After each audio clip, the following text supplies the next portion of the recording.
اللي في ايده القرار واللي في ايده يحل مشكلة العيلة دي. رجاء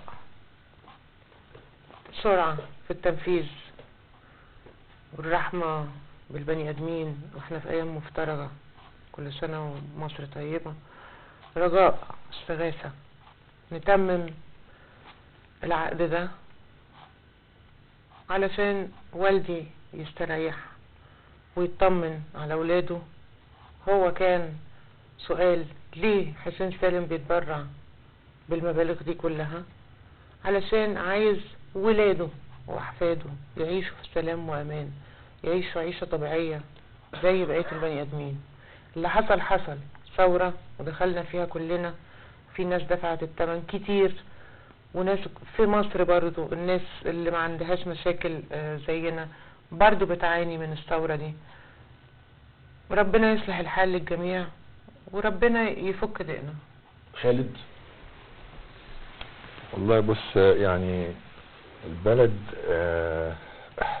انا عارف ان احنا طالعين من ثورة، عارف ان البلد محتاجة، واحنا عشان كده الوالد طبعا يعني تبرع بالكلام ده كله وما قلناش لا، بس لازم بقى نبطل الايدين المرتعشة. لازم البلد لازم لما يبقى في حاجة تحترم والمواعيد تحترم، ولو اتفقنا على شيء يحترم عشان الناس حتى بره تحترمنا كمان. يعني لازم احترامك من احترامي.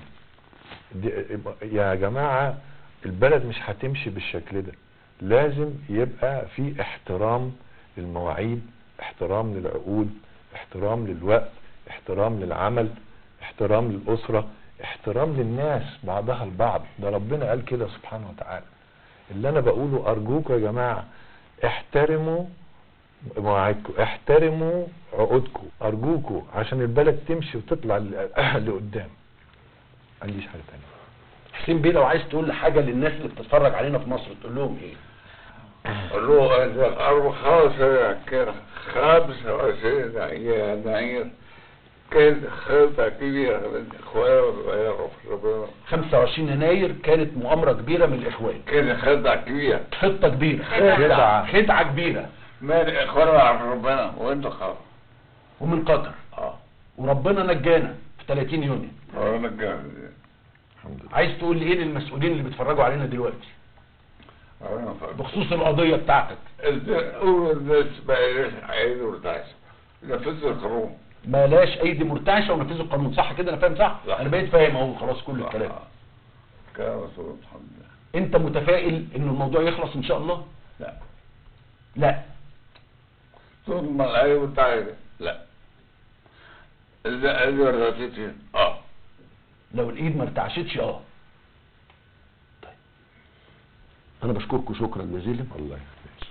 لو في اي حاجة عايزين تتكلموا فيها، لو في اي حاجة عايزين تضيفوها، انا تحت امركم. حسين بيه ان شاء الله المرة الجاية هقابلك في مصر ان شاء الله. هتنبسط لما تيجي مصر؟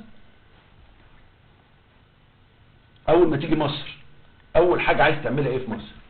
الحمد لله. العاملين ايه؟ هيعمل حفلة للعاملين. حفلة للعاملين. انت بتحب الموظفين بتوعك قوي جدا.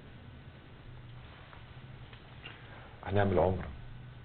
انتوا ما تقدروش تروحوا تعملوا عمرة؟ ان شاء الله نعمل عمرة وبعدين ننزل على مصر بإذن الله. اخر سؤال ليا، انت بينك وبين نفسك قدام الناس حاسس انك غلطت في اي حاجة؟ في اي حاجة غلط عايز تقولها ما غلطتش؟ هو هتبارك ركز وركز هو انت لما تسمع سوى عشان تغير تغير. طب دي واحدة بتقول لي حسني مبارك كان عمل ايه؟ الثورة هي اللي بوظت كل حاجة. لا الثورة بتاعت الاخوان، بتاعت الاخوان وقطر. انا بشكركم شكرا جزيلا، بشكركم على وقتكم. الله يكرمك. انا يعني لو في ايدي القرار، بس انا بوعدكم انه ان شاء الله، لانه كل حاجه خلصت. تخلي ده شعب تخلي ده تقول الكلام عن الناس يعني والله تعبانين خلي الناس كلنا